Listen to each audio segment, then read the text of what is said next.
সোনামুড়ার বন্যা দুর্গতদের স্বাস্থ্য পরিষেবা প্রদানে তৎপর রয়েছে স্বাস্থ্য দপ্তর। বন্যায় প্রতিকূল পরিস্থিতিকে উপেক্ষা করে চিকিৎসক সহ স্বাস্থ্যকর্মীদের দল পৌঁছে যাচ্ছেন বিভিন্ন শরণার্থী শিবির ও জলবন্দী লোকালয়ে। দেখুন একটি প্রতিবেদন। গত 2-3 দিন যাবৎ রাজ্যে সেভাবে বৃষ্টিপাত না হওয়ায় এখন কিন্তু সোনামুড়ার যে গোমতীর জল এতদিন বিপদসীমার উপর দিয়ে বইছিল তা গতকাল থেকে কমতে শুরু করেছে।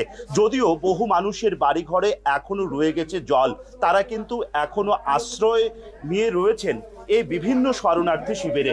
আমরা এখন রয়েছি নলছড় বিধানসভা কেন্দ্রের পূর্ব দুর্লভনারায়ণ দ্বাদশ শ্রেণী বিদ্যালয়ের যে শরণার্থী শিবির রয়েছে সেখানে, যারা এখানে প্রায় 400 জনের মতো শরণার্থী রয়েছেন এবং চিকিৎসক দল কিন্তু এখানে এসে তাদের স্বাস্থ্য পরীক্ষা করছেন। কারুর যদি শারীরিক কোনো সমস্যা থাকে তাদের কিন্তু স্বাস্থ্য পরীক্ষা করে বিনামূল্যে ঔষধ প্রদান করা হচ্ছে সরকারিভাবে।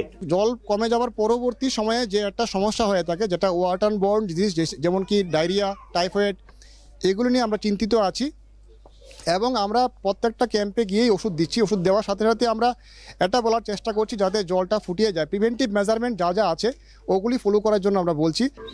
স্বাস্থ্যকর্মীরা আছে, আশাকর্মীরা আছে, ডাক্তারবাবুরা আইছে, প্রত্যেকে আইসে, আমরা ওষুধ পরি দিতে আছে, হেলথ চেক আপ করতে আছে, সব কিছুই করতে আছে। সব কিছু যাই না শুনি না, আমরা খুব খুশি।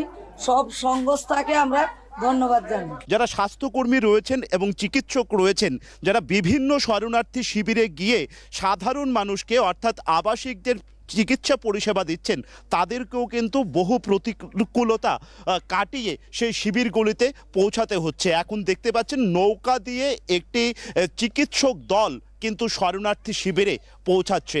ক্যামেরায় সুব্রত সাহার সঙ্গে কোনাল সিন্দে ও অভিজিৎ বর্ধনের রিপোর্ট, দূরদর্শন সংবাদ, ত্রিপুরা।